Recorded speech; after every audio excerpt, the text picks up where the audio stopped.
Hello and welcome to your lesson for today. My name is Kyle Broda with FullSkillsExamPrep.com. Remember, we're here to help you pass your ICCRC Full Skills Exam. So if you are a future immigration consultant in Canada and you need some help, you can just send us an email to info@fullskillsexamprep.com and we will answer any questions that you have. Hopefully we can make a video in order to help other people who might have the same question as well. And remember, we offer books and seminars in order to help you prepare for that exam as well. So one question that we just got recently was, what do I need to read in order to prepare for the ICCRC Full Skills Exam? You may have noticed that there are mountains of documents that you need to read, but I'll tell you about the most important ones today, and I'll also show you where to access them. So if you took your course, you probably read quite a few operational bulletins. For these ones, it's really important to keep up to date because there have been so many changes in immigration law recently. Also, the operational manuals are important as well. We read every single one of these. It took us we studied for about 8 hours a day for 2 months. But you guys are lucky because we made the test day booklet for you. So that is kind of a summary of everything, of all the important data inside of the manuals and bulletins. The federal court decisions are important as well. I found these entertaining actually to read because it takes all the laws and you see them in use. So you see the way that you see different cases and the outcomes as well. The IRB publications are important as well. These ones are available on the IRB website, which I'll show you in a little bit. And it's really good because it's kind of an easy to follow format for the refugee processes. The ICCRC website and publications are incredibly important as well. Remember that the ICCRC, about 20% of the questions on your exam will be related to the ICCRC. So I'll show you all of that right now. So as I said before, a really important one to look at is over here on the CIC website. So the operational bulletins, you'll need to read all of those, especially if you took your course. Let's say you graduated in December from your course. Everything changed, right? So what you'll need to do is try to read as many of these as you can, but go from the most recent.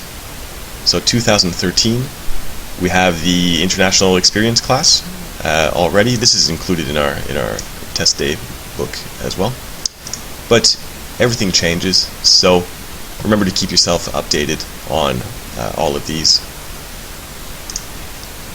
Of course, you'll need to read the operational manuals. These ones are very, very, very important.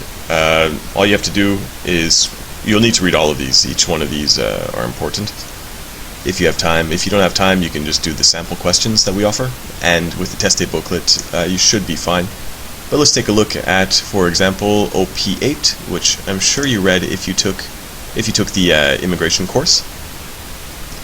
So in here, it's 35 pages. You'll have to take a look through everything in here. The best part is that they reference all of the other laws. So it's really useful for you to kind of cross-reference everything.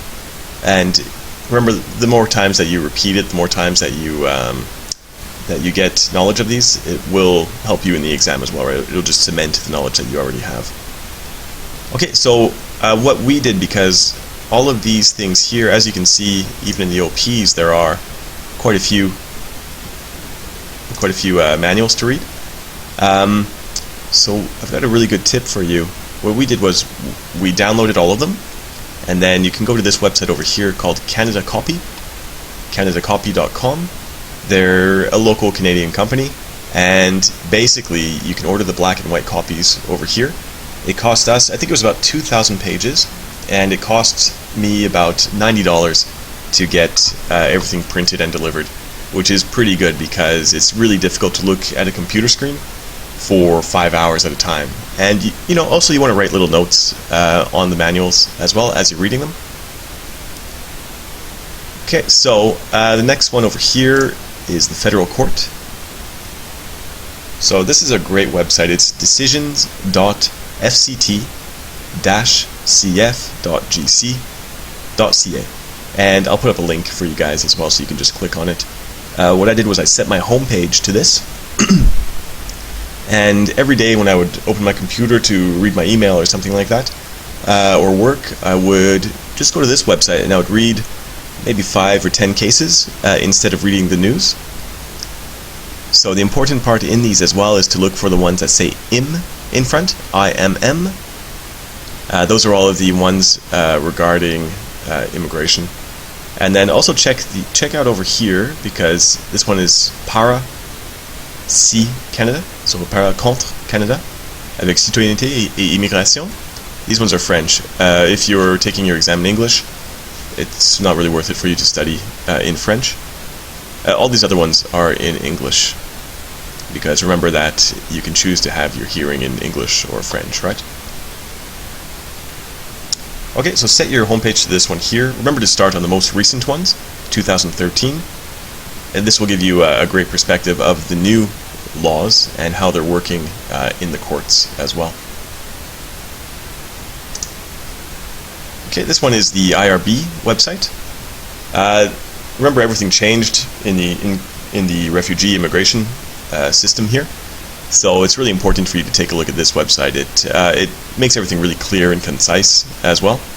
The different roles that different governing bodies have, which you can see all over here. The publications as well, which are very readable and fairly straightforward as well. And finally, this one over here, the ICCRC, I'm sure you've been to this website quite a few times. Basically, everything that they give you to read on here is important. Remember, about 20% of the exam is going to be on ICCRC related things. So, of course, it's important to take a look at everything on here. You have study guide, client account regulations, retainer regulations, and the code of ethics. They also give you, in that study guide, they give you a little PDF of all of the different things that you need to read.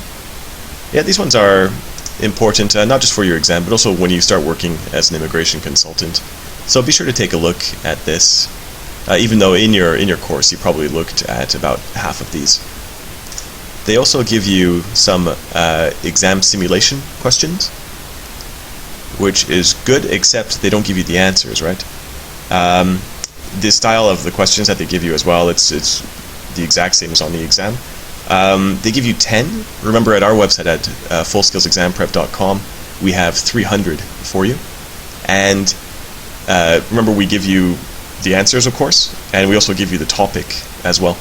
So at the end, when you do your corrections, maybe you'll see that you need a lot of help in citizenship, but you got all of the skilled worker questions correct. So that's the answers matrix that we discuss on the website.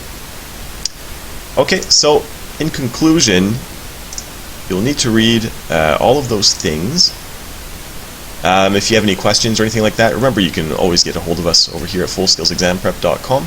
You can find us on Facebook as well, and you can follow our blog. So thanks a lot, and have a great day.